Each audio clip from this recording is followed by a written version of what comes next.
السلام علیکم، بول نیوز ہیڈ کوارٹر میں خوش آمدید۔ میں ہوں مدثر اقبال، میں ہوں مہوش تبسم اور میں ہوں بشرا حق۔ یہ سب آپ کو بتائیں گے، لیکن بلیٹن کے آغاز میں آپ کو خبر دیں۔ D G I S P R major general Babar Iftikhar کا کہنا ہے کہ خطے کی قوتیں افغانستان میں معاملات سنبھالنے کی صلاحیت رکھتی ہیں۔ امریکہ کا ذمہ دارانہ انخلا چاہتے تھے، مگر اس نے انخلا میں جلدی کی۔ افغانستان میں سول وار ہوئی تو اس کے اثرات پاکستان آ سکتے ہیں۔ افغانستان میں بھارت کی سرمایہ کاری ڈوبتی نظر آ رہی ہے۔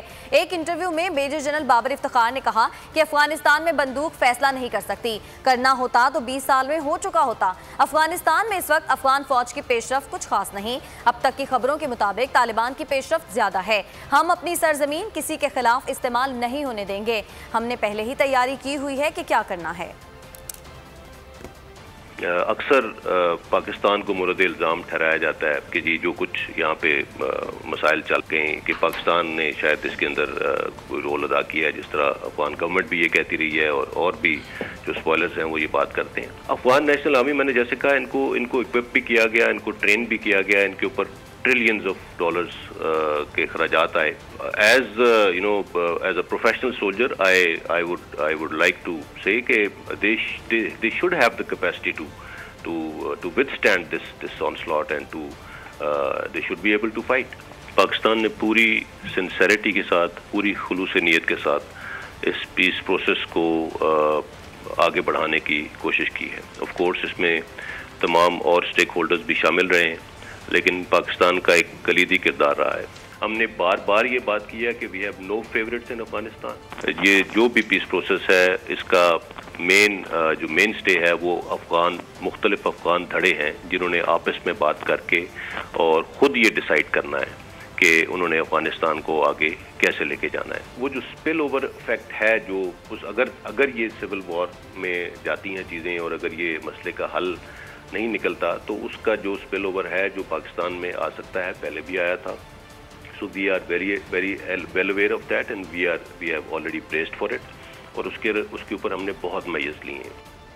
وزیر خارجہ شاہ محمود قریشی نے کہا ہے کہ افغانستان کے فیصلہ ساز قوتوں کو متحد کرنے کی کوشش کر رہے ہیں۔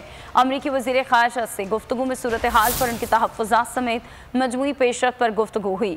انہوں نے پاکستان کے کردار کو سراہا۔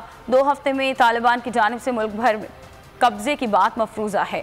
ملتان میں پریس کانفرنس میں ان کا یہ کہنا تھا کہ افغان وزیر خارجہ کو پاکستان کے دورے کی دعوت دی ہے، افغانستان کے شمالی اتحاد کو بھی دعوت دی ہے۔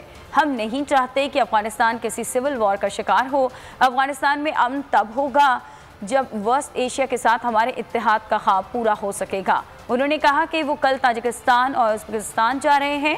وزیر اعظم بھی ازبکستان میں شنگھائی تعاون اجلاس سے عالمی رہنماؤں سے مسئلہ افغانستان پر گفتگو کریں گے۔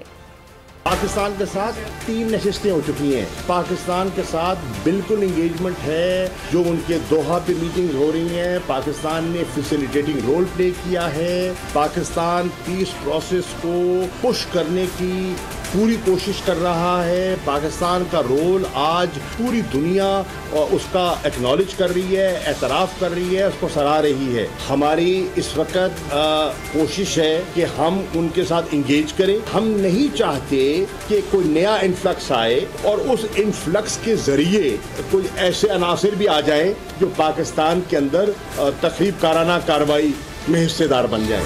آگے بڑھتے ہیں، آپ کو بتائیں کہ مسلم لیگ نون کی نائب صدر مریم نواز کا کہنا ہے کہ عمران خان کا انتخابی نشان کشمیر فروشی، چینی چوری اور مہنگا آٹا ہونا چاہیے۔ شادرہ آزاد کشمیر میں انتخابی جلسے سے خطاب میں مریم نواز نے کہا کہ کشمیریوں کا لیڈر عمران خان جیسا بزدل انسان نہیں ہو سکتا۔ مسئلہ کشمیر نواز شریف کی قیادت میں حل ہوگا۔